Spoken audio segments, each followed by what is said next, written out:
Hello again, zombies. So yeah, as promised, going to do a 6 line restring. So if you haven't watched the other video on the 3-a-side one, I've got the tuning holes all in the line, just so this is all good to go. Got all the strings all fed through the saddles. Thought I would do that before starting the video, because this Telecast in particular, I don't think the holes are particularly well cut, so it can be a bit of a pain in the hoop getting the strings through to start with. So I often will put a little bit of graphite into the slots of the nut. However, what I did with this one tonight was polished up the frets a little bit. I'm probably going to have to do a wee bit of crowning again soon, because I'm starting to create some divots in my favourite positions again. But I used this product, Monty's wax, on the fretboard, and this makes an actual excellent lubricant on the nut and on the saddles as well. So yeah, I've not put any graphite in the nut on this occasion, but I don't know, if I don't use this, if I'm just using the normal sort of Dunlop products, I would probably put a little bit of graphite in, as I normally do. So not as in line as I thought it was. There we go. Right, so I will hold it 2 tuners beyond below E, and I will then bring it back and I will bend it in on the outside and bend it out on that side, and I will then start things off by hand just to get it going, and then I'll hold the slack with these 2 fingers. I don't know if the video picks it up. I'll hold it with these 2 fingers while pressing down with index finger, and I will then wind this down, so it ensures that this will then have winds that go down the way. And for your wound strings, you're going to get 2, 2.5, maybe at most 3 winds, but certainly for the low E you want just roughly about 2, and that'll give you the best angle for the break angle on the nut, so it's not too much of an angle. So I'll then cut the excess off straight away, and then on to the next one. And same process again. So I hope the camera's got enough magnification there so you can actually see what I'm doing there properly. So again, 2 beyond the A, so we're up at the G. Bring it back, bend it in, bend it out so you've got like a 90° around that tuning peg. Bring it in just a little bit. Hold it down with your finger, holding the slack taut with your second and middle finger, and then wind it up, get some tension going.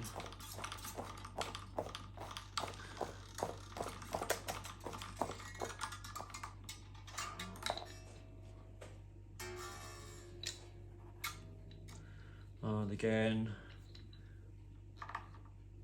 cut the slack off as quick as you can. On to the next one. So with the wound strings, on a 6 line, I'll just use the 2 tuner method. So we're up to the B.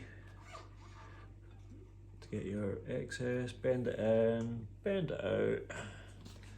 Get it started, just so you can your index finger's in the right place for then taking over with your string winder.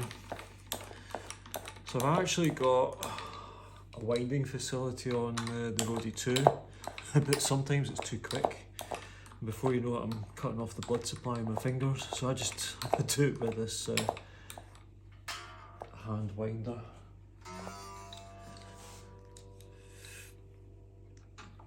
Cut the excess off onto the G.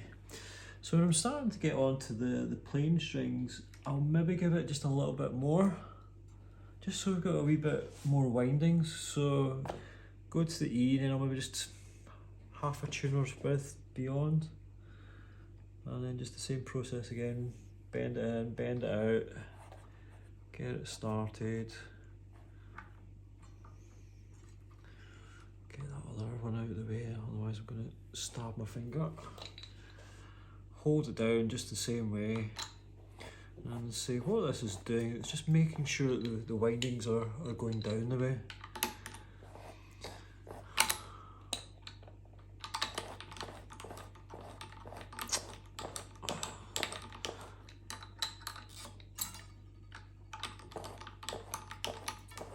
So when you do this method and you do it the same way again and again, you're going to get neat results.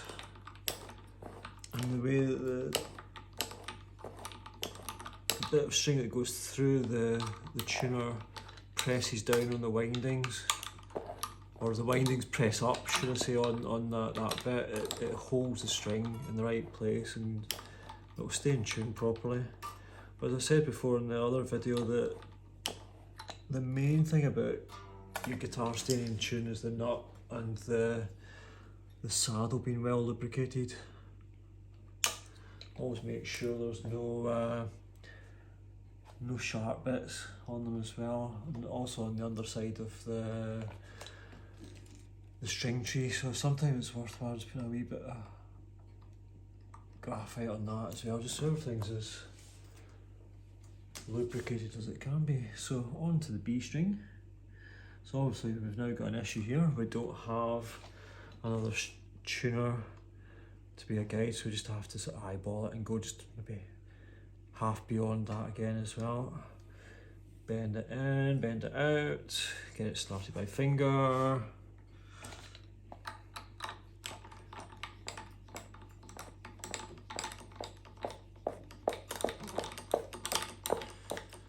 To get a new mat, this one really annoys me.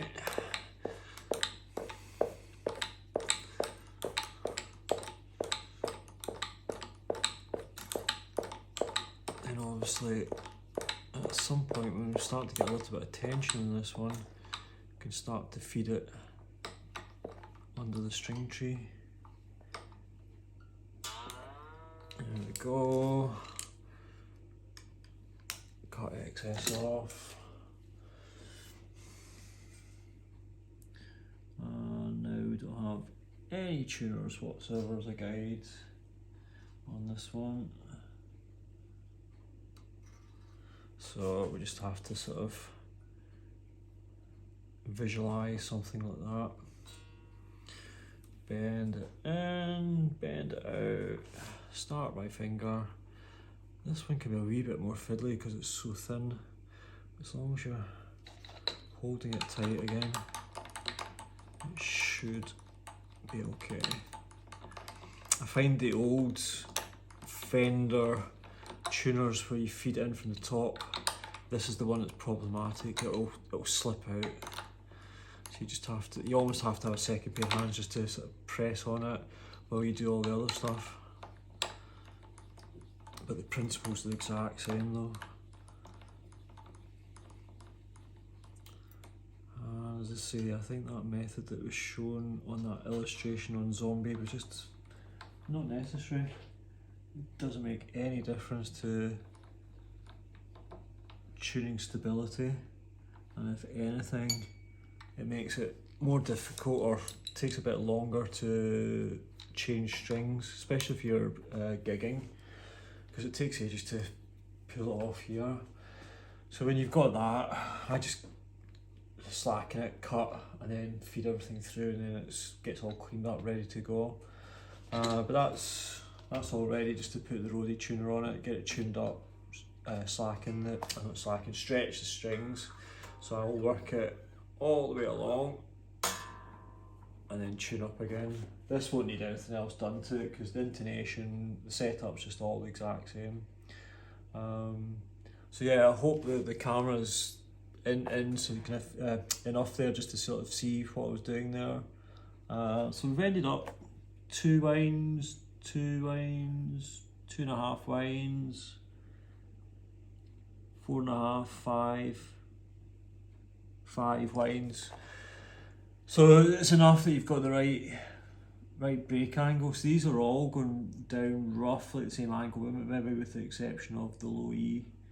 But these other strings, they're all pretty much going down almost at the same angle. So if these two are going into the string tree and these are falling, so you're getting the right angle on that nut. So there shouldn't be any kind of tension there that's going to throw the guitar out of tune. And I play quite heavy-handed, and my guitars do tend to stay in tune pretty well. So I hope that's a help.